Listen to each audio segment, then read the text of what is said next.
Değerli fındık üreticileri. Evet, bir farklı videoda yine karşınızdayız. Son videosundayız bu olayın. Kış uç budaması da videosundayız arkadaşlar. Bir sene önce burada çekim yapmıştım. Bu yerde 5 tane fındık ocağımızı budamıştım. Ve istikamet olarak da şu görmüş olduğunuz evin duvar kenarıydı aldığım. Bakın şurada iki bahçenin sınırı var burada. İki bahçenin sınırından şöyle bir hendek sınırı almıştım. Şöyle de dönüyor. Şu ocağı almıştık. Bu ocak itibariyle 1, 2, 3, 4, 5 olmak üzere şuradaki ocakları yapmıştık. Şimdi üzerinden tam bir sene geçti. Ocak ayında budamıştık buradaki ocaklarımızı. Siz bir yandan bakarken ben bir yandan konuşmaya devam edeyim. Ocak ayında bu dalları budamıştık. Bir sene içerisinde ne tür bir farklılıklar oldu? Onları göstereceğiz. Tekrardan fark etmeniz gereken, şu anda ekranınıza bakıp da fark edemediğiniz ayrıntıları da anlatacağım arkadaşlar. Ağustos ayında fındık toplarken de burada bir çekim daha yaptıydım. O videoların linklerini de aşağıya koyarım. İlk halini, fındık toplarken mahsul konumundaki halini ve son hali olarak da bir sene içerisindeki meydana gelen değişikliği göreceksiniz arkadaşlar. Evet, kolay bir iş değildir. Bunun için bir tane bağ makasına ihtiyacınız var yapabilmek için. Ve sonucunda neler oluyor bir sene içerisinde? Bakın şimdi dilimin döndüğünce anlatabildiğimce anlatayım. Eğer ki eksikliklerim varsa, bu konuda daha iyi bilenler varsa, farklı fikirler olanlar varsa lütfen yorum kısmına yazsın ki bu videoyu izleyen kişiler yani benim anlattığım eksik olan yerlere de tam olarak öğrenmiş olsunlar. Evet, buraya gelip bu çekimi yapmak da benim için de kolay değildi. Bayağı bir uzun yoldan geldim tekrardan çekim yapmak için. Arkadaşlar bakın, ilk önce ne yapmışım? Şuradan budamışım. Şu yerden. Bu yerden budayınca bakın ne yapmış arkadaşlar. Şöyle karış itibariyle bir alalım. Karışım 20 santim olduğuna göre 20, 40, 60. Tam 60 santim sürgün yapmış arkadaşlar. Şurada ucu körelmişti ve 60 santimlik sürgün yapmış. Peki bakın şimdi şuradaki erkek püsküllerini görüyor musunuz? Şöyle elim arkasına tutayım. Yaprağı da kaldırayım. Erkek püsküllerin uzunluğuna dikkat edin arkadaşlar özellikle. Şimdi kıyaslayacağım size. Hemen yan bahçede başka birisinin bahçesi var. Burası İbrahim Hamdi Günaydın'ın bahçesiydi. Bakın püsküller, erkek püsküllüklerin uzunluklarına, canlılıklarına, diriliklerine dikkat edin. Ve bu püskülün üzerinde, bu sürgünün üzerinde bakın şurada hemen altında dişi karanfiller şurada. Bakın şu anda 1-2 tane açmış şurada arkadaşlar. Şöyle elimi tutayım da güneş etkilemesin. Bakın 2 tane fındık verecek karanfil. Bakın şurada da var 2 tane. Şurada da var 3 tane. 4 tane saydım şu ana kadar. 5 tane. 5 tane şu görmüş olduğunuz 60 santimlik sürgün üzerinde gelecek sene tam 5 tane potak olacak konum var saydım. Belki 1-2 tane atlayadım vardır. 5 tane. Bakın arkadaşlar, hemen yine kendi dalında kesilmiş olan da 2 tane var, görüyor musunuz? Şurada bakın, şöyle tutayım. Elimi de arkasına tutayım. Kesilmemiş olan da 2 tane var. Şu nereden anlıyoruz karanfil olduğunu? Eğer ki tomurcuk bakın şu şekildeyse bu yaprak olacak demektir. Eğer ki tomurcuk bakın şurada da varmış. Eğer ki tomurcuk daha şöyle şişkin ve dolgunsa, şu şekildeki gibi şişkin ve dolgunsa bu karanfil olacak, fındık olacak demektir arkadaşlar. Şimdi bakın ilk önce şu karanfilin boyutuna bakın. Yan bahçedeki boyutuna dikkat edeceğiz. Yani erkek organına bakın arkadaşlar. Dölleme organı olan erkek organına bakın. Ne kadar uzunluğuna ve şişkinliğine, kaç adet olduğuna bakın. Birisinde 2, birisinde 3 var. Hemen arkamızı döndüm. Ve bakın arkadaşlar, yapılmamış bahçe. Başkasının bahçesi. Burası aynı zamanda bu hendek sınır. Arkadaşlar şuraya bakın. Görüyor musunuz? Erkek püskülünün uzunluğunu. Tamam 3 tane var. Ama boyutu küçük. 2 santim. Bizim yaptığımız yerde ise 3 santimdi en aşağı. Ve daha şişkindi. Çap olarak daha şişkindi. Bakın daha zayıf bir konumda. Peki ne kadar fındığı var? Üzerinde bir tane fındığı var arkadaşlar. O da tam erkek püskülünün altında. Bakın şu. Şu yaprak arkadaşlar. Şu karanfil, yani fındık olacak olan kısım. Doğacak olan fındık. Bakın arkadaşlar, hiç sürgünü bile yok. Doğru dürüst sürgünü. Şu kadar sürgünleri var. Şu kadar. Şu kadar gelişim yapmış. Bakın. İzleyin. Bakın. Görüyor musunuz sürgünü? Şurada arkadaşlar. Şu kadar. Şöyle daha geriden çekeyim. Şu kadar sürgün yapmış.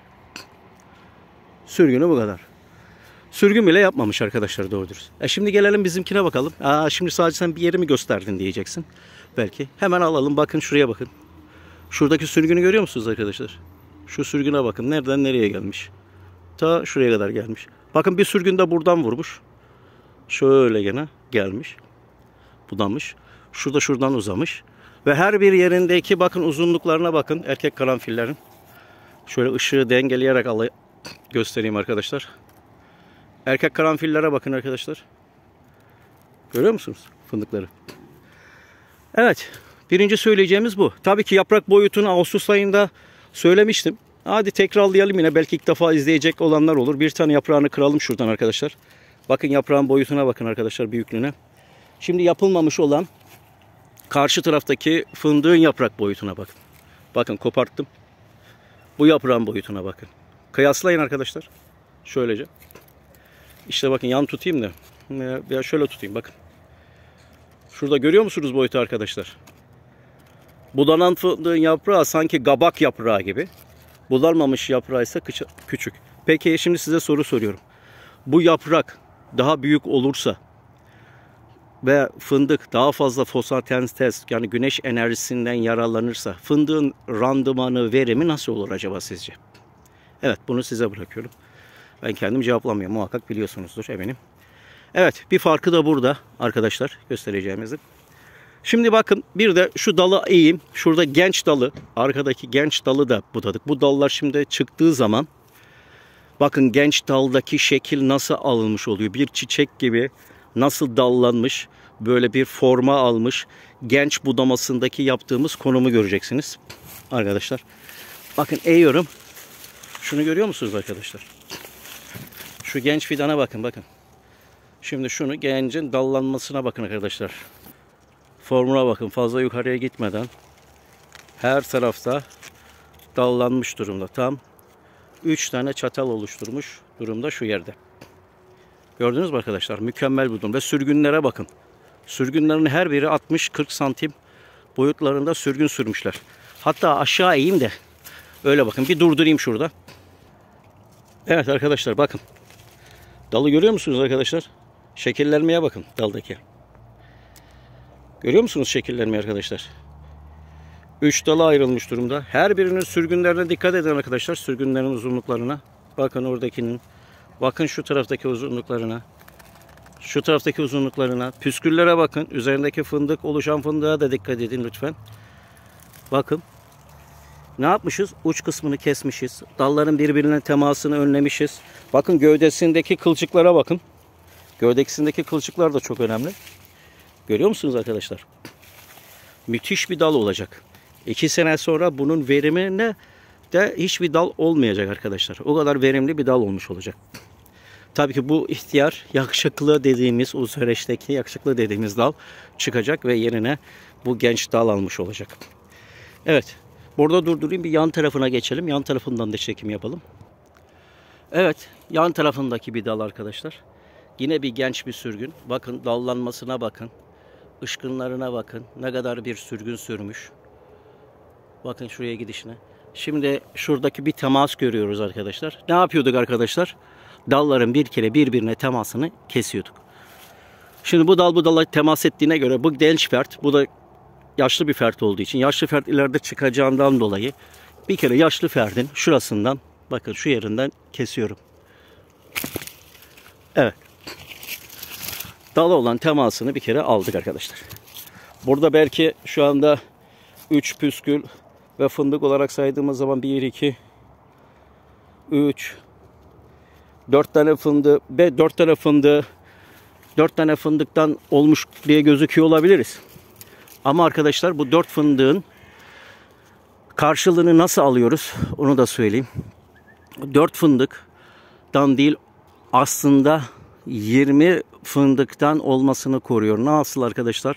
Sonbaharın sonunda ve ilkbaharın başlarında meydana gelen rüzgarın etkisiyle dalların birbirlerine sürtünerek karanfilleri ve püskülleri düşmesini sağlıyor. Bunları siz göremiyorsunuz. Bunu göremediğiniz için, bunu önlediğinden dolayı arkadaşlar, dolayısıyla hiçbir şekilde bunlar dökülmemiş oluyor. Dallar birbirlerine temas halinde olmadığı için. Bir de ikinci olarak ne yapıyorduk arkadaşlar? Bakın şurada bir ters gelmiş, görüyor musunuz arkadaşlar? Şu dala bakın, ters gelişmiş. Fındığı toplarken terse doğru bükmüşler. Dolayısıyla oluşmuş. Bak onun yanında da düzgün giden bir ışkın dalı var. Şimdi buradan kestiğimiz zaman şu dala şey verecek, güç verecek. Şu ise istemediğimiz bir durum. Terse doğru geliyor. Dalın tersine doğru geliyor. O yüzden dolayı bunu buradan kesiyoruz. Alıpıyoruz. Şuradaki görmüş olduğunuz şu iki ışkın, şu tomurcuklar var ya, çekeyim de göstereyim. Bakın şu iki tomurcuk var ya arkadaşlar. Şu iki tomurcuk. Bu iki tomurcuk müthiş bir şekilde gelişecek. Şurada yandan gelen şu dalı da alacağım. Baskıya bindirmesin diye. Şunu. Evet. Bakın orayı şu şekilde bıraktım. Gelecek sene bu 60 santim. Her ikisi de 60 santim ışkın açacak. Sürgün sürecek arkadaşlar. Şöyle terse gelenleri alıyoruz dalda. Şimdi bu dal gayet mükemmel. Şimdi geçen sene budadığımız için arkadaşlar. Bir de şöyle dal böyle aşağı doğru geliyorsa arkadaşlar, aşağı meyilli olarak geliyorsa dalı, bunu mümkün oldukça, bakın şurada bir sürgününü vermiş. Bu yan tarafında bir boşluğu var. Bunun aşağı gelmektense şu yan tarafa doğru doldursun diyerek şuradan kaldırıyorum. Çapraz olarak kesiyorum. Bakın kestim bunu da. Bu dalda baktığım zaman şöyle bir genel kaydıyla bakıyorum. Şurada bir temaslılık görüyorum. Temas ettiğini. Onu eğip orayı da keseceğim arkadaşlar. Burada bir durdurmam lazım. Orayı uzanamıyorum. Evet bakın arkadaşlar. Şu yerdeydi. O yeri de kestim. Artık diğer dalla, genç dalla teması sağlamıyor. Şöyle bir ocağa bakıyorum. Temas eden konumlarına. Şurada yok. Alt dip sürgünlerinde gelen de arkadaşlar, onu da gösterelim. O da önemli bir olaydı. Şunu da gösterelim. Evet, bunun ucunu kesmişiz. Bakın arkadaşlar. Şöyle ucunu kesiyoruz sürgünün. Bunu kestiğiniz zaman onu kestiğinizde arkadaşlar, şöyle gençten göstereyim ya. Bakın şu mesela şimdi. İleride dal olacak olan bir fert. Bunun ben şuradaki ışkınlarını görüyor musunuz? Şuradaki tomurcukları görüyor musunuz arkadaşlar? Biri bu tarafta, biri bu tarafta. Diğeri de şu tarafta olmak üzere var. Ben bakıyorum, gelişimini sağlaması gerektiği yer bu taraf olacağı için şuradan kesiyorum. Şuradan şimdi böyle bir gelişim sağlayacak. Şuradan ise şöyle bir gelişim sağlayacak. Buradan çatallanacak bu arkadaşlar. Bu çatallanınca şurada tam kenarına yakın da keselim. Şunu da tomurcuğuna yakın kesmeye dikkat etmek lazım arkadaşlar. Burayı kapatıp da şey yapsın diye, mantar bağlı çürümemesi açısından. Burada çatallanacak bu dal. Az önceki gösterdiğim bir genç bir fert vardı ya, aynısı olacak. Bakın burada da yapmışım. Şurada kesmişim. Görüyor musunuz arkadaşlar? Bu da, şunu tekrardan alalım. Şuradan kestik uç sürgünü. Buradan iki tane gençten şimdiden şekillenecek fert olarak bırakmış oluyoruz arkadaşlar. Şurada bir tane büyük bir genç daha var. Bakın böyle yapmayın arkadaşlar. Şunu görüyor musunuz? Şu genci bakın, şuradan dallanmaya başlamış. Şuradan da dallanmaya başlamış. Çok güzel. Bunun altında dallanacak yeri bıraktırmayın. Ocağın dibine güneş girebilsin diye. Bu yaklaşık bir 60 santim kadar yerden 60 santim kadar. Buradan dallanmaya başlamış. Bakın buradan yukarıya doğru almış. Kavak gibi gidiyor yukarıya doğru. Bunu yaptırmayın. Bakın şuradan. Şuradaki boğumu görüyor musunuz arkadaşlar? Şu boğumu. Eğip de göstereyim. Daha net olsun. Bakın. Şurada. Şurada iki tane tomurcuk var. Nasıl gölgeden korunsak da göstersek size. Evet, şurada bakın, şöyle görüyorsunuz. Şurada iki tane tomurcuk var. Bunun tepesinden keseceğim. İki tarafa yönelecek bu arkadaşlar. Çatallanacak buradan. Bakın tam şuradan. Dip istikametinden şöyle bir tutayım. Göstereceğim size arkadaşlar. Şimdi kusura bakmayın, hem ayarlayıp hem göstermek biraz zor oluyor, anlatmak. Şuradan arkadaşlar bakın, şurayı, üstünü, şu o kısmını kesiyorum. Kestim. Aldım. Şimdi ne yaptım arkadaşlar? buradan itibaren, şu kestiğim yerden itibaren şekillenecek. Buradan bir dal bu tarafa atacak, bir dal buraya atacak. Gövdesinin ortasında da vardı, şu yerde de. Şuradan artık tekrardan dallanacak. Şu görmüş olduğunuz yaşlı dal var ya arkadaşlar. 2 sene daha fındık verecek. 2 sene sonra artık buna terk edecek. Bıraktığı zaman, terk ettiğinde bu gayet dallı olacak. Ve bakın bu fındık ocağı şimdi zaman içerisinde olacak. Kaç ocak var şimdi burada? 1, 2, 3, 4, 5, 6, 7, 8, 9, 10. 10 tane dal var arkadaşlar. Bir tane de şurada var, 11 tane. 11 tane bir ocakta dal var. Çok fazla. Tabii gençleriyle birlikte var.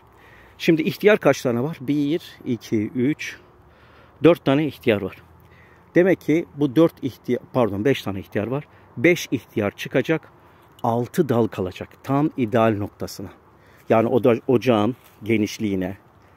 Bu ocaktaki fındık dal sayısı arkadaşlar, arazinin, toprağının derinliği, toprağının balçıklı toprak, kumlu toprak, humuslu toprak olmasına göre her türlü faktör, eğimi, her türlü faktör değiştirir ocak sayısını. Ocaklar arası mesafesini, yani bırakmanız gereken dal sayısını değiştirir arkadaşlar. Ocağın genişliği, bunlar hepsi etkileyen faktörlerdir. Ocak ne kadar yaşlanmış veya rüzgar hakimiyetli bir yerde mi? Yani bakısı, fındığın bulunduğu bakı, yön, bunların hepsi değiştirir. Bizim buradaki söylediğimiz birebir aynı şekilde uygulanacak durum değildir. Ama bunları da öğrenmek gerekiyor. Önemli olaylar. Çünkü bir ocakta 11 tane dal olduğunda şöyle düşünün. Bir kişinin 11 tane çocuğunu mu daha iyi bakar, büyütür? Yoksa 3 tanesini mi daha iyi bakar, büyütür? Hani ona göre kıyaslayın. Sonuçta bu 11 tane ocak, bu fındık kökleri de 1,5 metrelik bir mesafelik bir dairede yer alınabiliyor arkadaşlar, köklerin. Ve birbirleriyle dallarda arasında biz mücadelesini bağ makasıyla, grebiyle, orakla veya motorlu testereyle keserek yapabiliyoruz ama kök kısmında mücadeleyi yapamıyoruz. Orada ne oluyor? Orayı göremiyorsunuz. Dolayısıyla alacakları besin, topraktan alacakları besine birbirleri arasında bir rekabet oluyor. Bu da sonuçta sizin mahsulünüze yansıyor. O yüzden dolayı ocak sayınızı bahçenizin konumuna göre ideal sayıya düşürün. Çok ocak demek çok fındık asla değil.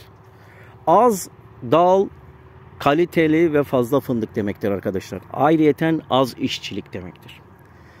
Evet arkadaşlar, benim dilimin döndüğünce şöyle bakın, genel olarak bakın, görüyor musunuz ne kadar serbest.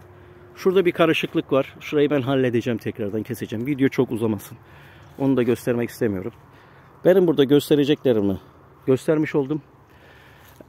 Şöyle yan bahçeden, yani kıyaslayabilmeniz için bir yan bahçeyi de göstereyim. Bir bakın. İşte bakın, bakılmayan bahçedeki sürgünlere bakın arkadaşlar. Görüyor musunuz? Sürgünleri bile, hatta sürgünlerin bakın. Sürgüne bakın ne kadar cılız ve uzunluğuna bakın. 20 santim. Bir ne 20 santim? 10 santim. 10 santim sürgünü var bakın. Bizde kaç santimdi? 60 santim. Bakın işte buradan göstereyim. Sürgünün uzunluğuna. Bakın şuna bakın. Görüyor musunuz? Hala çıkıyor. Ucunu takip edin. Şuraya kadar. Burada 30 santim. Hemen şurada bir 30 santim daha. Bir sürgün daha yapmış. Buyurun 60 santim. Bir de yana doğru yapmış. Görüyor musunuz? Neden dolayı arkadaşlar? Şu ucudaki yeri bakın ne yapmışım? Kesmişim. Bunu kesmişim. Hemen nereye binmiş? Buraya bir genç sürgün vermiş. Buraya vermiş. Buraya vermiş. Bakın mahsullere bakın. Fındık, fındık, fındık, fındık, fındık, karanfili. Bakın burada fındık karanfili, fındık karanfili, fındık karanfili, fındık karanfili. Yani o sene belki doğru dürüst mahsulden biraz düşürdük ama gelecek seneye müthiş bir şekilde mahsule bindirdik. Evet arkadaşlar, doğru çiftçilik vesilesiyle daha fazla ürün, daha fazla Türkiye ekonomimize katkı sağlayacak yayınlarda görüşmek üzere diyorum. Hoşça kalın, sağlıcakla kalın. Beni izlemeye devam edin. Abone olmayı da unutmayın. Arkadaşlarınıza da tavsiye edin.